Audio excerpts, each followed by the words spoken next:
Namaskaram. Welcome to my channel VPK Nutrition, Mind Body Healing with Pushpa.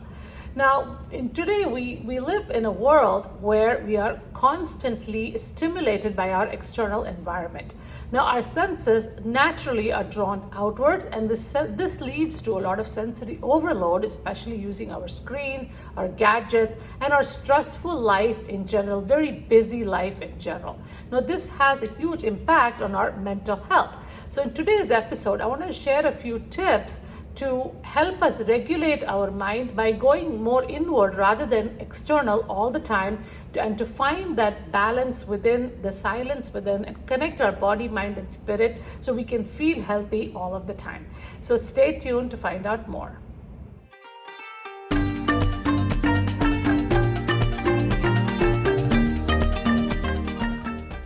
Welcome back, everyone. First of all, I want to thank all of my viewers who have been watching regularly and giving me feedback. For those who like it, please give it a thumbs up, and also share with your friends and family who can be benefited.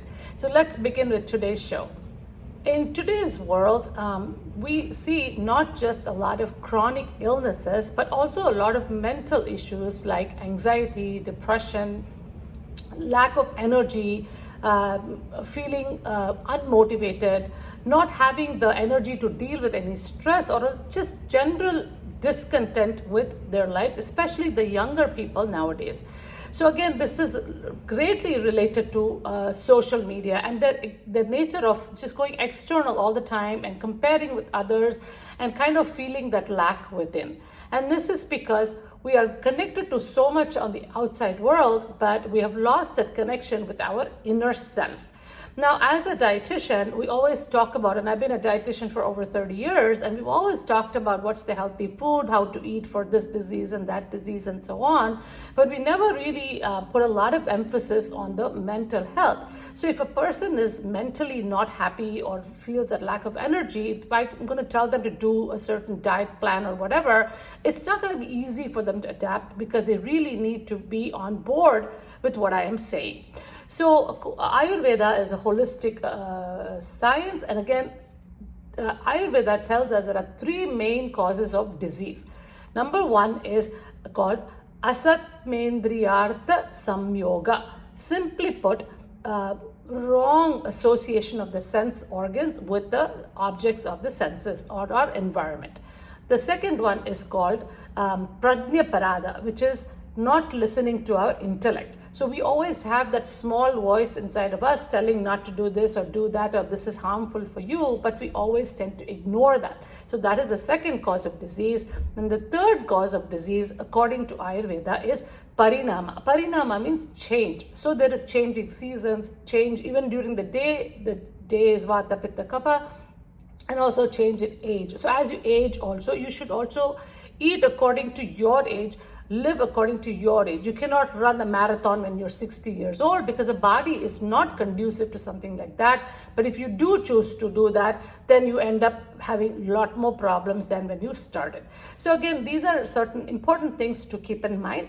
Today we will focus on the first one, which is the improper association of our senses with the sense objects. This can be classified into three types. One is overutilization of the senses, which is what I'm going to be focusing on. That is called Ati Yoga. The second one is underutilization of the senses, or non-utilization, which is called Ayoga. And then there is this wrong or non-judicial association of the senses, which is called Mithya Yoga. So let's begin with some tips that we can follow on a day-to-day basis. So here are some practical tips. Number one, schedule breaks during your work or school day to breathe. Number two, turn off the screens and rest your eyes for some time. Number three, internalize, maintain silence, or do some meditation daily for about 15 to 20 minutes. Number four, go for a nature walk and take in some fresh air or prana that the nature gives us. Number five, take a break from media, especially watching news and other things that can disturb the mind. Also take a break from social media, which has shown to increase depression quite a bit in today's youth. Number six, take care of your sense organs daily as part of a healthy dinacharya or daily routine to protect your mental health. Now, let us look at how we can protect our sense organs one by one. So, we have 5 senses, as we all know. We have the eyes, nose, ears, mouth, and the skin. So, Ayurveda gives us different things that we can do for each of these sense organs to protect them and keep them healthy and nourished. So, we'll go through those one by one. Number 1 is the eyes. Now, periodically close your eyes, rest your eyes, and do eye exercises on a regular basis. Now, I've done a separate video on eye itself with all of these tips with practical guidelines. So I will share the link in the description. So please go and watch that. Number 2 is the nose. So again, nose is also smelling. So you can do things like nasya, which is adding a few drops of oil in the nose. Neti pot to cleanse any allergies, kind of like a rinse. Then you can do some steam inhalation to clear up any congestion, and also do aromatherapy with essential oils, which gives you a calmer mind. Now, I've shared in detail about these things in another video, and I will share the link in the description. Number 3, the skin or the tactile organ. It's the biggest organ in the body. You can do abhyanga or self body massage. You can use warm sesame oil or coconut oil or a combination of the two. Usually sesame oil is warming in nature, coconut oil is cooling. So if it is summertime now, you can use coconut oil. Again, this is very relaxing. You can do this every day before you take a shower.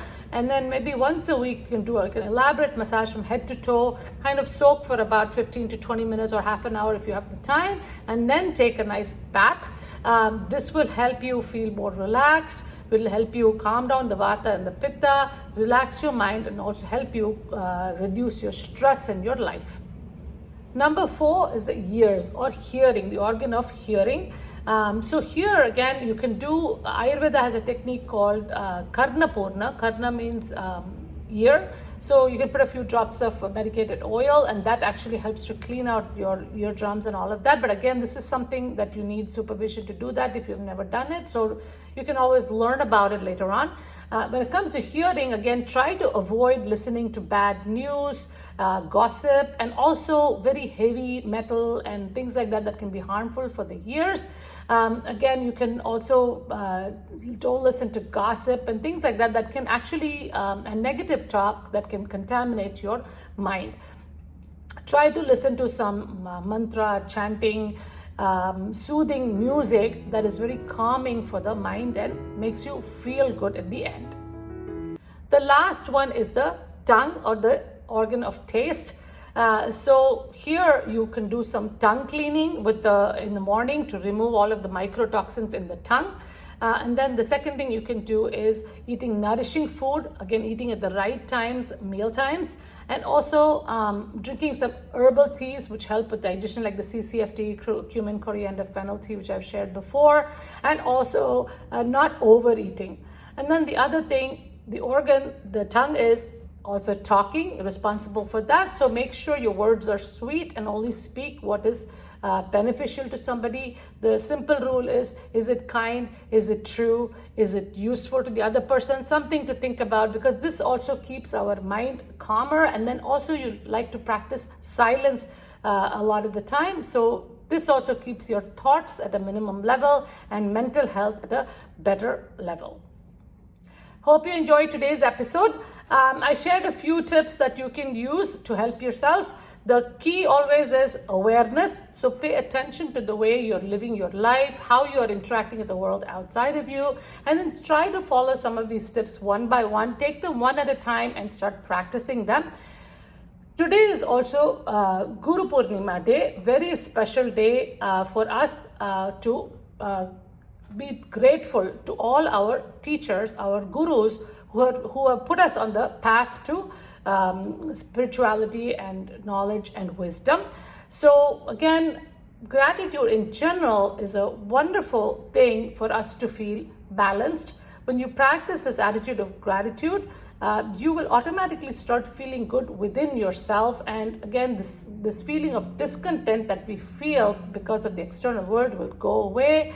Because whenever you're thankful for what you already have, rather than looking at what you don't have, you actually start feeling more comfortable with yourself. So again, usually listen to your body, observe your mind, and help yourself, and see you again next week with a new episode. Have a wonderful week ahead.